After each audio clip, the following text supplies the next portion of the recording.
પછી સાથે એની અંદર 5 થી 10 લીટર આપણને ગૌમૂત્ર જોઈશું. જો તમે 100 લીટર પાણી લેશો તો તમારે 10 લીટર ગૌમૂત્ર જોઈશું અને એનાથી ઓછી બનાવીશું તો 5 લીટર અને સાથે સાથે તાજું છાણ જોઈશું આશરે 1 કિલો જેવું. આ બધાની રબડી બનાવી અને તમારે લોખંડના ટીન અથવા તપેલા જેવા વાસણની અંદર બધી સામગ્રી પાણી સાથે ભેળવવાની અને ઉકાળવાનું છે. ત્યાં સુધી ઉકાળવાનું કે જેટલું પાણી લીધું હોય, માનો કે 100 લીટર પાણી લીધું હોય તો એ અડધું થઈ જાય એટલે કે 50 લીટર થઈ જાય ત્યાં સુધી આપણે એને ઉકાળવાનું છે.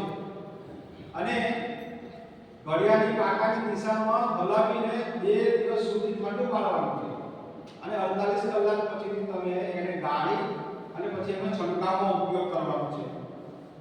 હવે એક પંપની અંદર કેટલું આપીશું?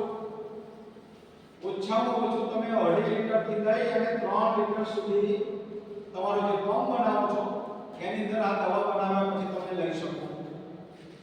નિમાસ્ત્ર તમે જો વાપરો તો તમને તમારા પાકની અંદર ચૂસ્યા પ્રકારના જંતુઓને આપણે નિયંત્રિત કરી શકીએ. અમુક નાની ઈયળો હોય એને પણ આપણે મારી શકીએ. ચૂસ્યા જીવ સિવાય પણ એના અમુક ફૂદાઓ જે છે એ બનતા ત્યાં આપણા ખેતરની અંદર તમને ખ્યાલ હશે કે ફૂદી જે છે ઈંડા મૂકવા માટે આવે. જો તમે નિમાસ્ત્ર છાંટેલું હશે તો તમારા ખેતરની અંદર નિમાસ્ત્રની ગંધના લીધે ઈંડા મૂકવા માટે ફૂદી આવતી નથી. આ રીતના આપણા પાકને આપણે બચાવી શકીએ છીએ. એટલે બેવડી અસર થશે. બરાબર?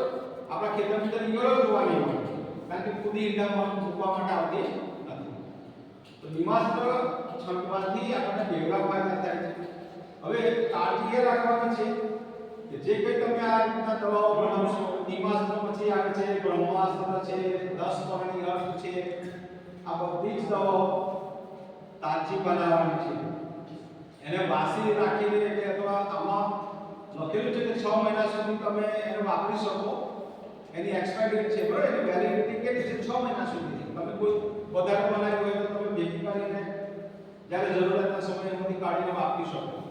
પણ મારી સલાહ એવી છે કે તમે તમારી જરૂર છે એટલું જ બનાવો. દાખલા તરીકે 1 એકર તમારી પાસે વિસ્તાર છે, 1 એકરના કપાસની અંદર જ્યારે તમારે દવા છાંટવાની હોય તો ઓછામાં ઓછા કેટલા પંપ વપરાશે? કોણ કહેશે કેટલા પંપ વપરાશે 1 એકરમાં? બોલો તો ખરું. 4 થી 5 પંપ થશે, બરાબર? 4 થી 5 પંપ એટલે આપણે એમ ગણીએ કે 50 થી 60 લીટર દવા જોઈએ, બરાબર ને? 50 થી 60 લીટર દવાનું દ્રાવણ જોઈએ. તો તમારે એ રીતના કાળજી રાખવાની કે તમે જ્યારે દવા બનાવો એટલે માનો કે આપણે એની અંદર 3 લીટર દવા નાખીશું એક પંપની અંદર એટલે 5 થી 6 પંપ હોય એટલે કે 5 અને 15 થી 20 લીટર દવા તમારે જરૂરિયાત પડે 1 એકરની અંદર. બરાબર છે ને? નિમાસ્ત્ર બનાવો તો તમારે કમસે કમ 15 થી 20 લીટર દવા તમારી હોવી જોઈએ. તો જ્યારે તમે બનાવો ત્યારે પાણી એનાથી ડબલ લેવું પડશે તમારે. એટલે તમે 50 લીટર પાણી લેવાનું અને નિમાસ્ત્ર બનાવવાનું 50 લીટર તમારે 25 થી 20 લીટર દવા બની જશે અડધું વાપશો એટલે. અને એ પંપ તમે 5 થી 6 પંપ તમે એકરની અંદર છંટકાવ કરશો ત્યાં સુધી તમારો કપાસ પાકી જશે. ખ્યાલ આવ્યો તમને? નિમાસ્ત્ર છાંટવાનું. રોગ અને જીવાતની આપણે રાહ જોવાની નથી.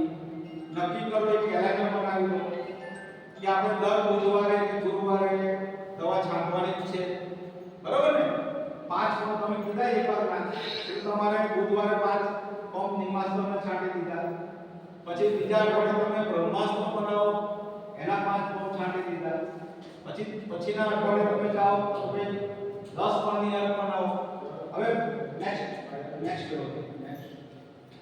જો બ્રહ્માસ્ત્ર જે છે એની અંદર જુદા જુદા જે ઝેરી પાંદડાઓ આપણે ઉપયોગ કરીએ છીએ. લીમડા સિવાય એની અંદર તમે જો ધતુરો ઝેરી કહેવાય, બરાબર?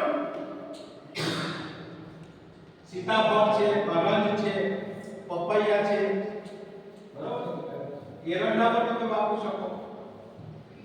આ રીતના જુદી જુદી વનસ્પતિઓનો તમાકુ પણ વાપરી શકો. હમણાં મેં કોઈ સાથે ચર્ચા કરી એમણે કીધું કે સાહેબ તમાકુનો પાવડર તમે ડાયરેક્ટ તમાકુ એકલો જ વાપરી શકાય, બરાબર? તો આ રીતના તમે બ્રહ્માસ્ત્ર પણ બનાવી શકો. જ્યારે અમુક પ્રકારના ચૂસ્યા જીવાત સિવાયના અમુક જંતુઓ એવા હોય, ચૂસ્યા જીવ છે, અમુક મોટી ઈયળો હોય, તો એને કાબૂમાં રાખવા માટે તમે બ્રહ્માસ્ત્ર બનાવી શકો. એને પણ એ જ પ્રમાણે જે રીતના નિમાસ્ત્ર આપણે બનાવીએ છીએ એ રીતના જેની બનાવટ છે. વાપરવા માટે 10 લીટર પાણીની અંદર પંપ બનાવ છે. એમાં પણ કે 2 લીટરથી પાણીને 2.5 લીટર અથવા 3 લીટર સુધી જરૂરિયાત પ્રમાણે તમે છોડની ઊંચાઈ, છોડના વિકાસ પ્રમાણે તમે એક પંપની અંદર વધારે 3 લીટર સુધી દવા લઈને મેળવી તમે છંટકાવ કરી શકો. તો બ્રહ્માસ્ત્ર પછી 10 બનાવ્યા તો એની અંદર જુદા જુદા 10 પ્રકારની એવી વનસ્પતિ છે જેનો આપણે ઉપયોગ કરી શકીએ. 10 વનસ્પતિની અંદર તમારે વિચારવાનું કે ભાઈ નિમાસ